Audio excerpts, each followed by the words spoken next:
ఎప్పుడన్నా మనం sir exclusive మాట్లాడుతాం. సార్ ఇండియాకి బొద్దింక ఎంట్రీ, వాట్ నెక్స్ట్? దట్ బొద్దింకలు రాకుండా మనం ఎంత ప్రయత్నించినా ఇళ్ళలోకి బొద్దింకలు వస్తుంటాయి కదా.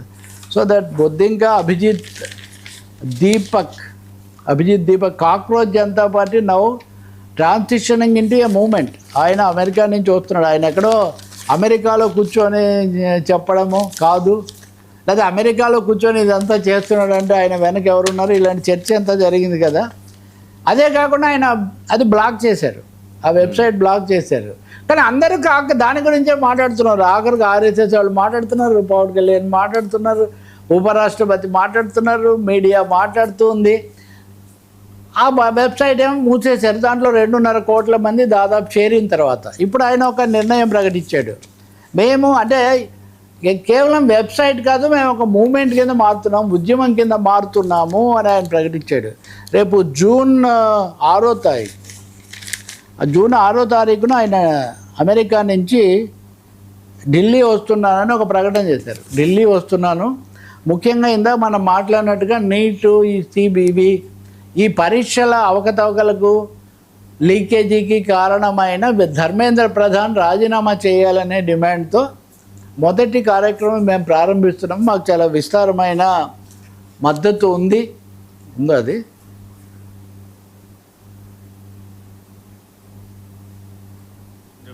Hello everyone, I have decided to come back to India.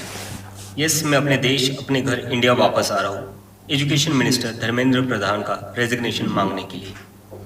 इतने दिन से आप सब देख ही रहे हो कि हम सोशल मीडिया पर आवाज़ उठा रहे हैं कि पेपर लीक के कारण जिन नीट के बच्चों ने सुसाइड की और जो लाखों स्टूडेंट्स की मेहनत बर्बाद हुई है, उसके लिए तो धर्मेंद्र प्रधान को रिज़ाइन करना ही चाहिए.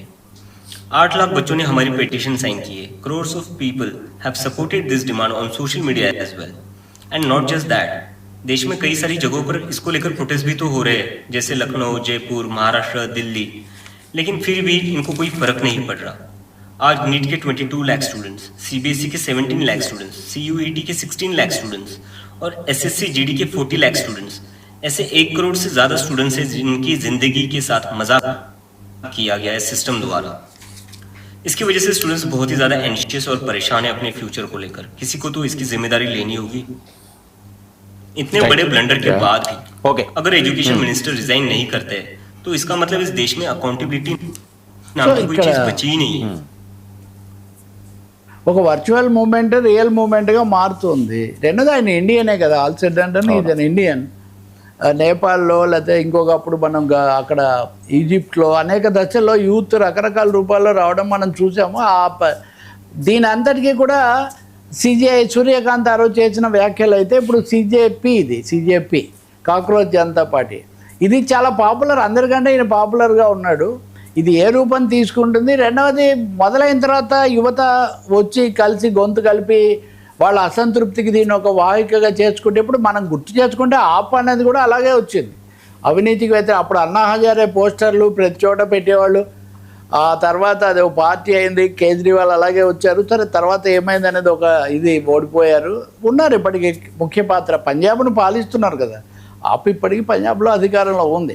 కాబట్టి కాక్రోచ్ జనతా పార్టీ రావడం అనేది ఒక ముఖ్యమైన పరిణామం, కొత్త పరిణామం. అంటే సోషల్ మీడియా యుగంలో ప్రతి కామెంటు, ప్రతి కంటెంట్ కూడా ఎలాంటి సంచలనాలకైనా దారి తీయవచ్చు అనే ఒక ఇది కనిపిస్తుంది. కానీ ఈయన అరెస్ట్ చేస్తారేమో, ఎందుకంటే ఈయనకు సిటిజన్షిప్ అమెండ్మెంట్ యాక్ట్ ఇవన్నీ పౌరసత్వ సవరణ చట్టం చేసిన తర్వాత అమెరికాలో ఈయన ఎంతకాలం ఉన్నాడో అక్కడ కార్డు తీసుకున్నాడో లేదు, ఇట్లాంటి కొత్త సమస్యలు ఇదివరకు అంతగా లేవు, ఇప్పుడు ఎక్కువగా ఉన్నాయి. కాబట్టి కొన్ని కథనాలు ఏమంటే ఈయన పూర్తి స్థాయి పౌరసత్వం ఉండదేమో అంటే, అందుకని ఈయన ఏమంటున్నాడు, నేను రాగానే పార్లమెంట్ స్ట్రీట్ పోలీస్ స్టేషన్కి వెళ్తాను, అక్కడికి వెళ్ళి నేను ముందు రిపోర్ట్ చేసుకుంటాను, నా లీగల్ పొజిషన్ ఏదో దాని ప్రకారం నేను వెళ్తాను, నన్ను ఒకవేళ అరెస్ట్ చేసుకోవడం అది చేసుకుంటే చేసుకోనివ్వండి అని.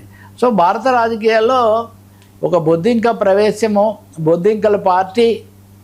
కొంతమంది ఏమన్నారు, వ్యవస్థ ఇంతగా అతలాకుతలం అయిపోయి కొంత దిగజారిపోయి కుళ్ళు కుతంత్రం పెరిగిపోయాక బొద్దింకలే కదా వస్తాయి ఎక్కడైనా కానీ అనే ఒక మాట కూడా చాలామంది అంటున్నారు. ఇంకా ఏమేమి కొత్త ఆరోపణలు వస్తాయి, వీళ్ళ మీద ఏమి దాడులు జరుగుతాయి అన్నది మనం చూడాల్సి ఉంటుంది. అందుకనే రాజకీయ పార్టీలు జాగ్రత్త పడుతున్నాయి. మనం జంజీని ఆకట్టుకోవాలి, వాళ్ళని ఆకర్షించే నినాదాలు ఇవ్వాలి. ఇది ఎన్డీఏకే ఎఫెక్ట్ అయింది. ఖచ్చితంగా అధికారంలో ఉంది వాళ్ళే కదా. ఇప్పుడు ఉదాహరణకు అన్నా హజారే మూవ్మెంట్ మొదలు పెట్టినప్పుడు కాంగ్రెస్ ఉంది, చాలా ప్రయత్నాలు చేశారు, మన్మోహన్ సింగ్ ఎవరెవరినో పంపించారు, ఇదంతా అయినా వాళ్ళు పెరిగారు. తర్వాత ఆ పార్టీ వచ్చి అటు బీజేపీని ఇటు కాంగ్రెస్ను కూడా దెబ్బతీసింది కదా ఢిల్లీలో. ఢిల్లీ బీజేపీ కంచుకోట, కానీ 3 సార్లు ఆప్ అనేది ఒక్క సీటు కూడా రాకుండా దాదాపు తుడిచిపెట్టినంత పని చేసింది. కాబట్టి కాక్రోచ్ జనతా పార్టీ రావటం అన్నది రాజకీయంగా ఇప్పుడున్న వ్యవస్థను కొత్త పద్ధతుల్లో ఇప్పుడున్న ప్రభుత్వ లోపాలు వాటిని చూపించే ఒక సాధనం మటుకు అవుతుంది. సార్ అరెస్టులు అట్లాంటివి చేయకుండా ఉండాలని అయితే కోరుకోవాలి. ఎందుకంటే చట్టబద్ధంగా నిరసన తెలపటం అది ఉంది కాబట్టి మొన్న రాహుల్ గాంధీ కూడా అన్నారు, ధర్మేంద్ర ఇప్పుడు రాజీనామానే చేయకపోతే జవాబుదారీతనం ఏముంటుంది వర్మ? లక్షల మంది పిల్లలు సిబిఎస్ఈలో ఎంతో కష్టపడి దాని మీద ఆశలు పెట్టుకున్న వాళ్ళు దేనికి జవాబుదారీతనం లేదా? ప్రమాదాలు జరిగితే లేదు, యుద్ధాలు దాడులో జరిగితే లేదు, పరీక్షలు తలకిందులైతే లేదు, ఇంకేముంటుంది? సార్ ఇరాన్ యుద్ధ జ్వాలలు చర్చలపై ప్రతిష్టంభన తలో మాట చెరువు దిక్కు.